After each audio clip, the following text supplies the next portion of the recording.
95 itu Bapak Proklamator itu bikin musik. Dia nyiptain lagu judulnya Bersukaria. Dia mau nge-build identitas Indonesia sekaligus cara jogetnya, cara merayakannya. Sebuah penelitian di McGill University di Kanada menyebutkan bahwa ketika kita sedang mendengarkan musik, secara otomatis otak kita itu mengeluarkan hormon dopamin, yaitu sensasi kesenangan, sensasi kebahagiaan. Ketika Kevin putar musik itu langsung bahagia. Jadi orang yang memainkan satu instrumen musik itu akan lebih merasakan lagi manfaatnya begitu ya. Jadi mau tidak mau kan itu pikiran terasah gitu.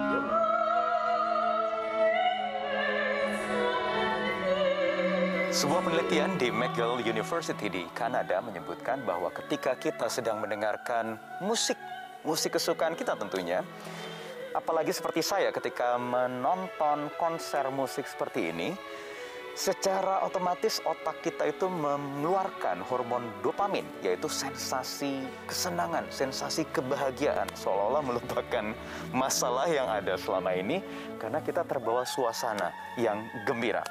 Nah, kalau soal musik klasik seperti favorit saya ini salah satu kesukaan saya. Ada penelitian juga di University of California di Amerika Serikat di tahun 93 di mana ada sekelompok responden yang dibagi-bagi diperdengarkan lagu-lagu tertentu termasuk lagu gubahan komposer klasik Mozart, dan si responden yang dengarkan Mozart ini ternyata menghasilkan kreativitas yang berlebih dibandingkan kelompok yang lain yang diperdengarkan dengan lagu-lagu genre lainnya.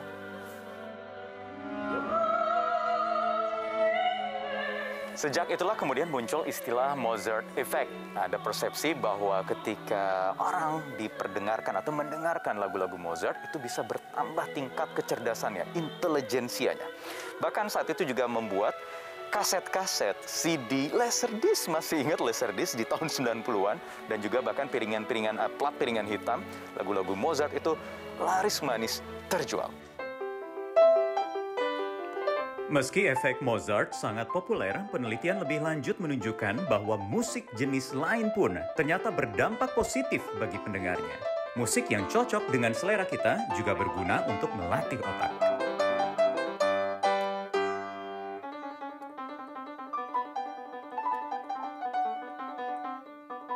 Yohanes Nugroho, seorang dosen Fakultas Musik Universitas Pelita Harapan. Saya akan ngobrol dengan Pak Yo.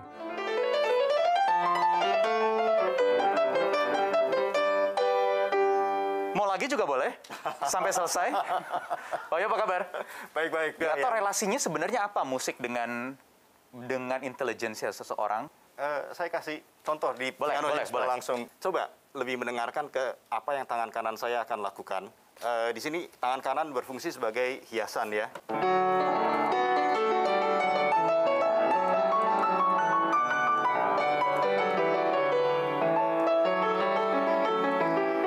Jadi itu tadi tangan kanan sebagai hiasan. Nah, kemudian sini tangan kiri.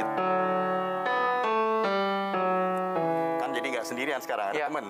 Jadi mau tidak mau kan itu pikiran terasah gitu. Oke. Dan kemudian nanti si pemain musik juga kan kayak soundman gitu. Jadi kadang-kadang mungkin yang ini dikecilin, yang ini melodinya seberapa kerasnya atau seberapa lembutnya gitu. Ya. Jadi orang yang memainkan satu instrumen musik itu akan lebih merasakan lagi manfaatnya begitu ya? Tentu, ya. Karena mau nggak mau otaknya ditantang. Karena otaknya di-challenge. Kalau tadi kan Pak Yo di awal itu memainkan lagu Mozart. Kalau saya sebenarnya kalau klasik lebih suka Chopin, Nocturne. Yes, ini favorit saya. Karena lebih relaxing, emosi bisa dibawa lebih tenang, suasananya lebih comfort. Ya disitulah keajaiban musik yang bisa dari jiwa si komposer touch jiwa pendengarnya gitu ya. Oke, baik. Thank you Pak Yo. Yuk, sama-sama. Atas waktunya di 15 Minutes Metro TV. ku dalam waktu, dan sampai datang pertemuan itu, kawan dengarkanlah pesanku, sampaikan dengan penuh kalbu, dekat dirinya, katakan padanya dengan gembira senantiasa, kau kan setia menunggu langkahmu, menanti lajumu, melipur laramu. Ku setia menunggu. Kavin Sultan. Apa kabar, Kavin? Alhamdulillah baik. 16 tahun, Yap, terus lulus SMA usia 13 tahun. yap. Sekarang sudah semester 4 di Universitas Indonesia. Berarti umur 14 tahun sudah kuliah? Ya, 14 tahun sudah kuliah gara-gara musik kah? Atau bagaimana Kavin melihat diri Kavin? Apakah benar memang musik bagi Kavin itu memang bisa meningkatkan skill intelijensia? kalau yang lebih spesifik di case Kavin, musik itu sebenarnya sangat berjasa bagi pengembangan intelijensi Kavin, karena sebenarnya ada fakta unik. Oke, apa pas itu? Kavin itu berumur balita lah, 3-4 tahunan gitu, ya sampai 5 tahun juga gitu, Kavin berbicara itu gagap seringkali. Oke.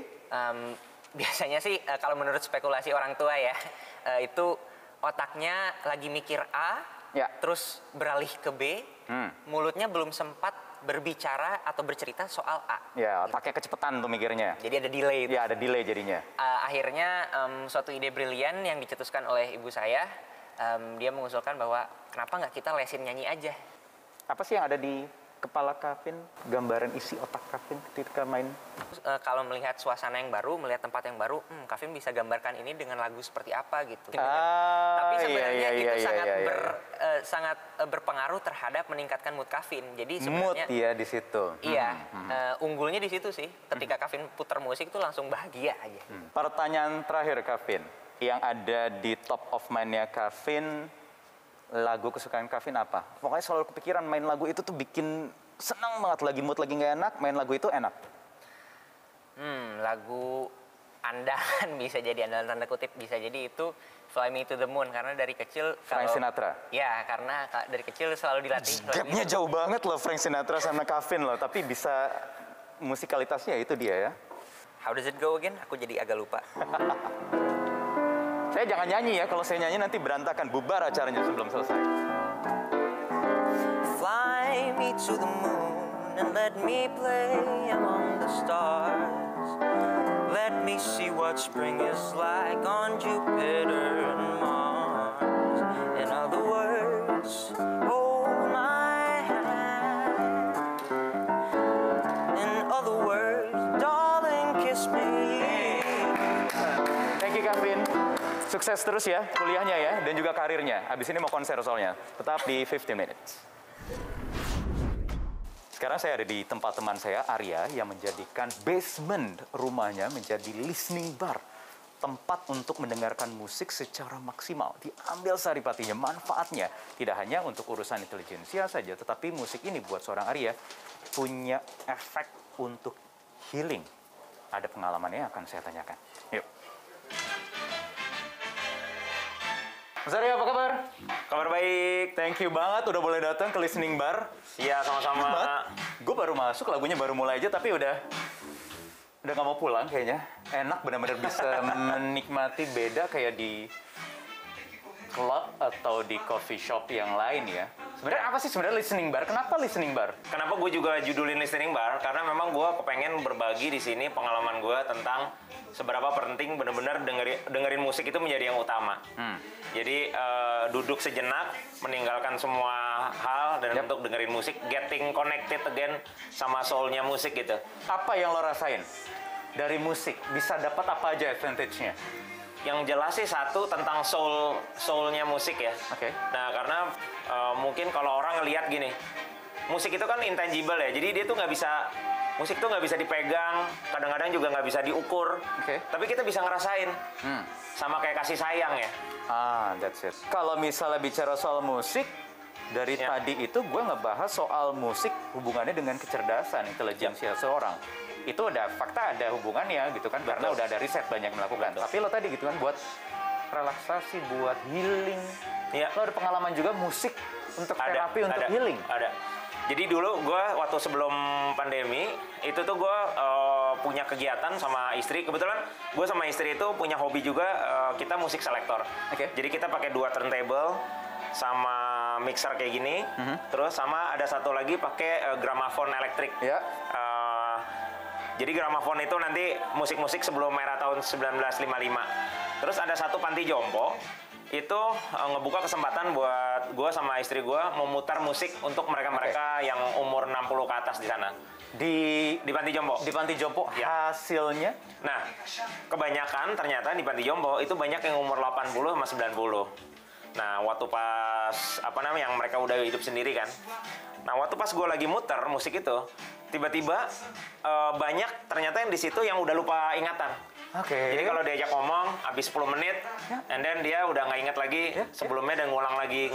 Dan ketika didengerin musik, waktu pas gue muter gramafon, tiba-tiba tadinya dia kayak pandangan matanya kosong, tiba-tiba dia kayak terperangah gitu. Terus dia ingat, dia bilang, terus dia mulai nyanyi, dia tangannya gini, terus dia nyanyi dari awal sampai habis.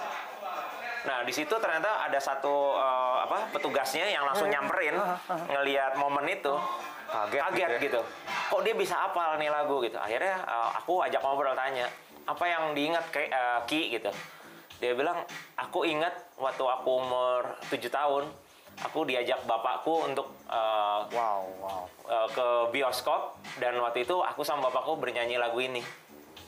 Ini gue merinding loh. Merinding gue tiap kali cerita juga gue kayak, di situ juga kita semua langsung kayak netesin air mata gitu ya. Oke. Nah, di situ kayak, and then abis itu aku kan seminggu depan ngontak lagi petugasnya. Setelah itu gimana? Ya lupa-lupa. Jadi lagi, ada nggak musik tertentu yang mungkin buat gue kayak dengerin klasik, gue bisa kebawa nuansa 100-200 tahun yang lalu? Ada nggak yang lain lagunya? Kalau dari lo misalnya. Kita cari di sana. Salah satu contoh ya. Di mana? Ini yang satu, waktu tahun 65 itu presiden pertama kita, Bapak Proklamator, itu bikin musik. Dia nyiptain lagu judulnya Bersukaria, yang mana di sini tuh identitas Indonesia, dia mau nge-build identitas Indonesia sekaligus cara jogetnya, cara merayakannya. Coba gue mau dapat ketika gue mendengarkan ini, apakah gue juga merasa ada sensasi tertentu?